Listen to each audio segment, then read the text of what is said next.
जय माता दी सभी को।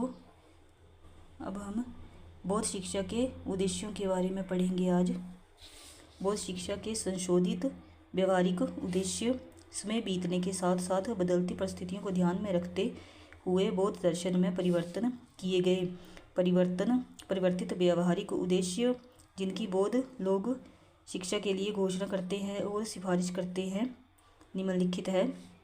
नंबर 1 पे है नैतिक और आध्यात्मिक विकास। बौद्ध शिक्षा का उद्देश्य है व्यक्ति का नैतिक और आध्यात्मिक विकास। महात्मा बुद्ध ने स्वयं नैतिक रूप से अच्छे जीवन को शिक्षा के केंद्रीय आदर्श के रूप में स्वीकार किया था। अच्छा वातावरण अच्छे नैतिक चरित्र के विकास के प्रति सकारात्मक योगदान देता है। उन्होंने इस बात पर बल दिया कि मठों के वातावरण को चरित्र के विकास में सहायक होना चाहिए। आचार्य गुरु का मुख्य कर्तव्य है छात्रों को उनके चरित्र का विकास करने में मदद करना। चरित्र निर्माण के लिए आवश्यक नियमों और अधिनियमों को स्थापित कर दिया गया था। छात्रों को अष्टांग मार्ग के आचार संहिता के अनुसार जीवन जीना सिखाया गया था। सत्य और अहिंसा इस शिक्षा पद्धति को निर्देशित करने वाले सिद्धांत थे। शिक्षा ऐसी होनी चाहिए जो छात्रों को स्व आदर, स्वनिर्भरता, स्वयं नियंत्रण, आत्मविश्वास, विवेकपूर्णता और समझ का विकास करने में मदद करे। नंबर 2 पे है संस्कृति को दूसरों तक पहुंचाना। बौद्ध दर्शन के आवश्यक तत्वों और भारतीय सांस्कृतिक परंपरा के अन्य पहलुओं का संरक्षण और छात्रों तक उन्हें पहुंचाना शिक्षा का एक और महत्वपूर्ण उद्देश्य है। भिक्षु बौद्ध दर्शन का अध्ययन करते थे और अपने जीवन में उनका अभ्यास करते थे। इसके अतिरिक्त वे अन्य लोगों को इसकी शिक्षा देते थे जो उनके संपर्क में आते थे।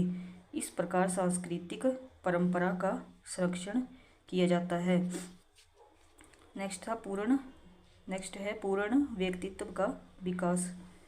बौद्ध दर्शन की शिक्षा और उसके अभ्यास में वास्तविक शिक्षा का अर्थ है पूर्ण व्यक्तित्व का विकास, यानी कि छात्रों के व्यक्तित्व के शारीरिक, बौद्धिक, नैतिक, आध्यात्मिक और भौतिक पहलू का विकास। इसी कारण छात्र के शारीरिक व्यायाम, मानसिक शिक्षा, भौतिक कल्याण और नैतिक जीवन के विषयों में समन्वय और संतुलन था। इसी दृष्टि से व्यक्तित्व के सुव्यवस्थित विकास पर ध्यान दिया जाता था।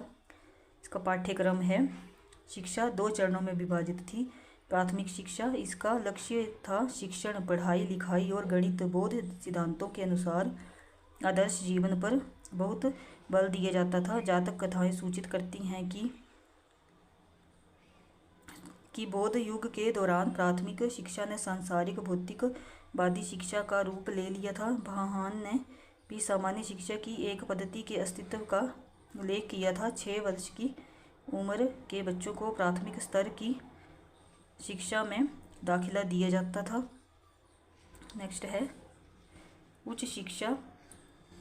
उच्चतर चरण में छात्र अनेक विषयों को पढ़ते थे, जैसे कि साहित्य, चिकित्सा, कानून, धर्म, दर्शन, राजनीति, ज्योतिष शास्त्र और सैनिक विज्ञान।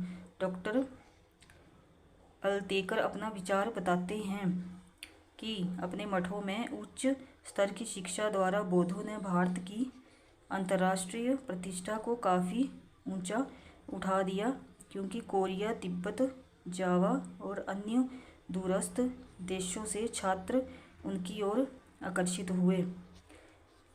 पाठ्यक्रम में प्राथमिक शिक्षा और उच्च शिक्षा।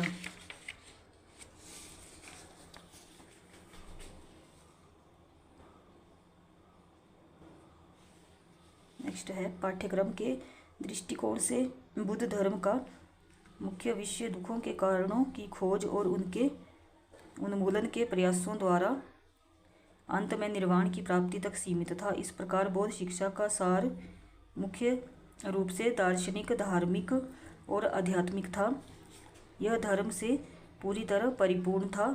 बौद्ध दर्शन की शिक्षा में पाठ्यक्रम का निम्नलिखित रूप होगा।